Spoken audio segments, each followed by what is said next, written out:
when you're starting a business, probably there are two of you. You can be the shareholders, you can be the directors, you can also be the managers. I'll give an example. Like probably when Econet was still starting, but the Econet story was fascinating because after 3 months, they'd already registered on the stock exchange, which is so amazing. I don't think probably in the whole of Africa, we don't have that kind of story. But anyway, I just want to give a simple example.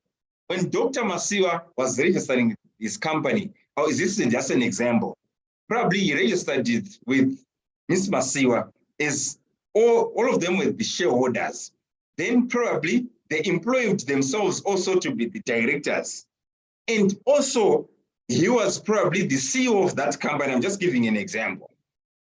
Then it means they are acting as shareholders, they are also acting as directors, and they are also acting as managers, as the CEO or probably as the finance manager or etc. So, unfortunately, most of our small to medium enterprises or most of our startups, we are not understanding the roles of a shareholder.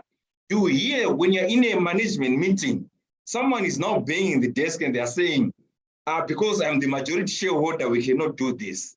But no, we're in the board meeting. It has got nothing to do with shareholders, but we need to address each other as directors only. But someone is now saying, I'm the majority shareholder because they don't understand the difference between the shareholder. Because the shareholder is just the owner of the company. Like right now, Dr. Masiwa is still the majority shareholder of Econet. But right now he is retired even as, he's not even the director. He's no longer even sitting in the board because he's also retired from the board. And he's just a main shareholder, which means the day-to-day decision-making is being done by the likes of Dr. Douglas Mboweni. He is the chief executive officer probably for Econet, Econet Holdings Zimbabwe.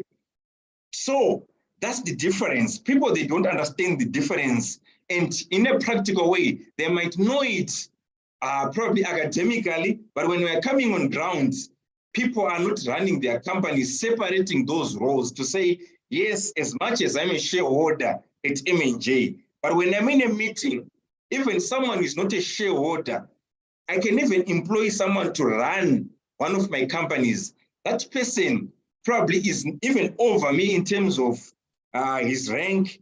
He can even say whatever you want to say for the company to be successful. Probably after a year in our annual general meeting as a shareholder, I now have the right to fire that CEO when I'm not impressed as the shareholder. So I just wanted to express that to say, first, guys, we really need to have what is called a shareholders agreement. This is where we agree. I've noticed when you're operating, I think you guys have noticed, most of the past companies which were there probably in the 90s, 80s, early 2000s have since disappeared. When the owner dies, they are dying with their companies. Why is it like that in Africa? It's because the owner, the foundation of our company is weak.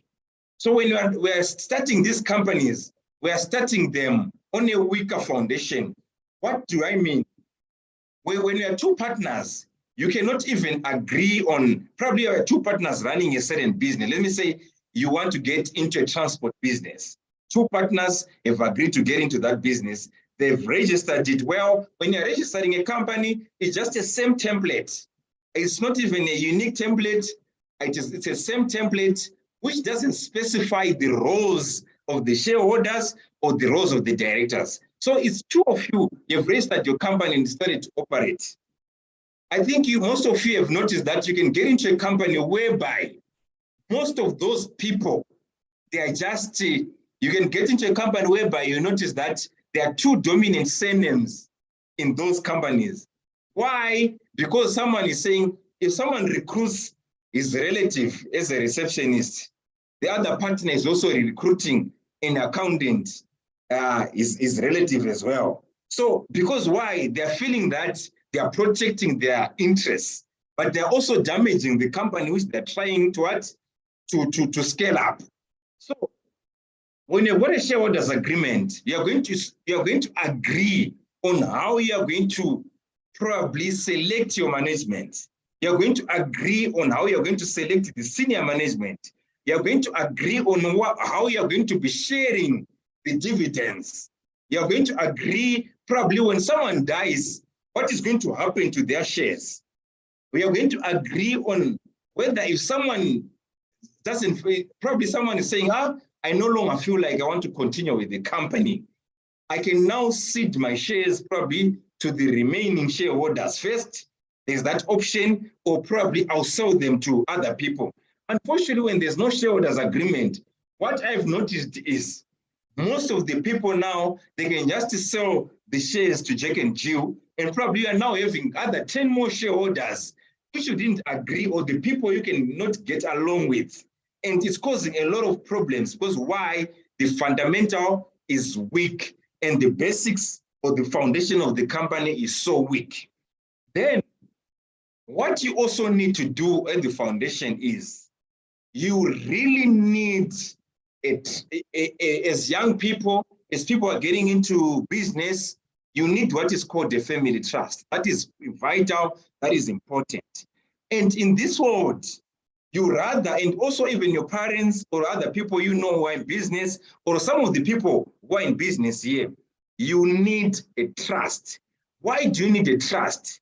I think Black people were so happy when we see our names on ZESA, probably on ZESA, that those when on ZESA, on Harare, city council bills, we like to see our names. It's Jerry Nyazungu. So I'm now the owner of the house, and you feel very proud.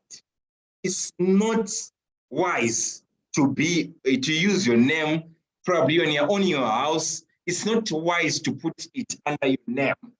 And also, it's not even wise to put your house or your assets like Mr. and Mrs. So and so. It's not wise.